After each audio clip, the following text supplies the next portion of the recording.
On January 17th, 2025, the world of Pokemon is going to change forever, and none of us are prepared. Because that's the day the most hype set in years finally releases Prismatic Evolutions. The set that's bringing us coveted SAR cards of not just Eevee, but all the Evolutions, including fan favorites, of course, Sylveon and Umbreon. So, yeah, this is exciting stuff.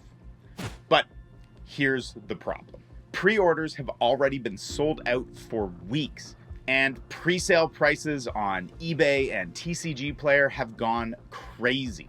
We already have the return of scalpers to the market who are rushing to any store that can offer a deal.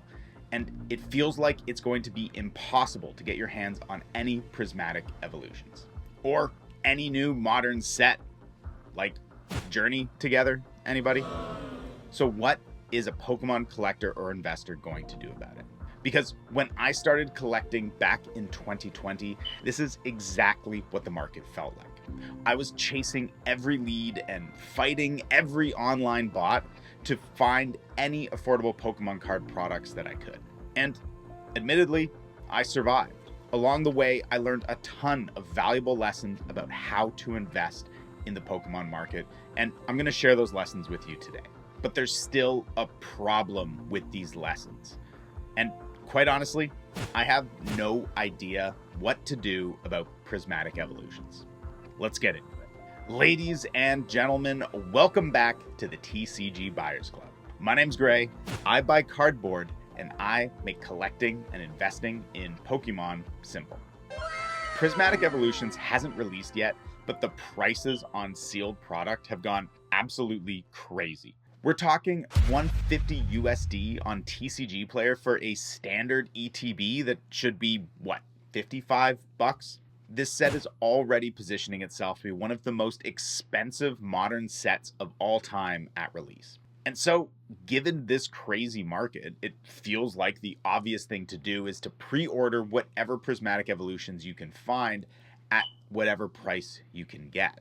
But historically, this kind of behavior would have been a huge mistake because the Pokemon Company has been extremely inconsistent with how they've handled different popular set releases over the years. And in today's video, I want to explore some of the history of these past sets and what each story suggests we should do for Prismatic Evolutions. And in the end, I'm going to describe to you exactly what my plan is for navigating this exciting release in the middle of a wild, booming Pokemon market. Because the truth is, we've been here before. In January of 2021, we had empty store shelves, scalpers ruining the market, and recently released sets were selling for multiple times MSRP. And of course, we had an extremely hyped set on the horizon, Shining Fates and its coveted shiny Charizard VMAX card. And at release, Shining Fates ETBs, which had an MSRP price of only $40, were selling for as much as 100 USD on eBay and TCG Player. Sound familiar? Pokemon had a smash hit on their hands. So what did they do about it? They continued to reprint the set into the ground over the course of years following the release. Shining Fate's product continued to hit shelves and restock so far after the original release, it was genuinely shocking. And the prices kept falling, first slowly and then crashing to prices way below MSRP. And once they got to those lows, they stayed there for years more. And only recently in the past few months did the ETBs even sell out on the Pokemon Center store. Since then, they've finally started to recover a little bit. But along the way, anyone who bought Shining Fate's products or built a master set of the cards was left holding some heavy bags. And so I'll admit, I'm biased. I had a bad time with Shining Fates over the years. But I still think as a set, the supply was incredibly irresponsibly managed. At some point in that history, it should have been clear, far sooner than it seemed to have, that there was enough supply in the market and that the reprints should have stopped. I still have no explanation for why they continued to release new reprint waves for so long. And the resulting lesson from Shining Fates is this. Pokemon can and will reprint popular sets into the ground. This isn't even the first time we've seen this. XY Evolutions was similarly hyped and launched into a booming market back in late 2016. And afterwards, it got printed to oblivion. And once it hit its rock bottom prices, it took years before the set recovered from those lows. And so when I look at Prismatic Evolutions, the history of Shining Fates and XY Evolutions says we should be patient.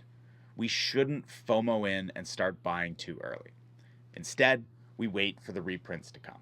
And the history of these sets is why my advice is typically to be patient with new sets. But over the past year or so, I have to say that patience hasn't always been the right move. And this takes us to our next lesson from the history of Pokemon releases, Scarlet and Violet 151. Now, 151 has become a legendary set and likely needs no introduction. By featuring every single one of the original 151 Pokemon, it was the perfect nostalgic reintroduction of Pokemon cards and a massive driver of the current Pokemon boom, at least in my opinion. This set brought so many people back into the hobby. But when the set was released, I cautioned collectors and investors to be patient, as I usually do. I was convinced that the Pokemon Company knew what they had and would supply the market accordingly. I was convinced reprints would come, but they never did. And meanwhile, this nostalgic set kept getting more and more expensive.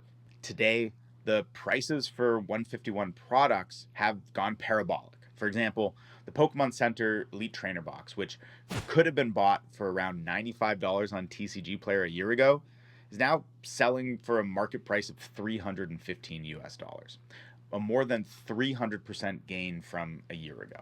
Now, today, we actually do have somewhat of a reprint hitting the market. Finally, more than 1.5 years after the release of this set, the new Blooming Waters product is starting to hit shelves, at least in Costco here in Canada, where it seems to be released a little bit early. But scalpers are already clearing out the shelves of this product and flipping it for as much as $200 US on TCG Player. Meanwhile, the prices of other 151 products are just moving up, seem completely unaffected by this release so far. And so Scarlet and Violet 151 shows us that the Pokemon Company can actually be more reserved with the print volumes of popular set releases. It represents a complete reversal of the strategy we saw with Shining Fates and some of the past popular sets. And this is why it's so hard to decide what to do about Prismatic Evolutions. On the one hand, we have a recent set release where the Pokemon Company underprinted a popular set with Scarlet and Violet 151. If they continue with this strategy, then yeah, if you pre-ordered Prismatic Evolutions at a lower price, you got an amazing deal. And maybe whatever price we can get now at release is still going to be a good price.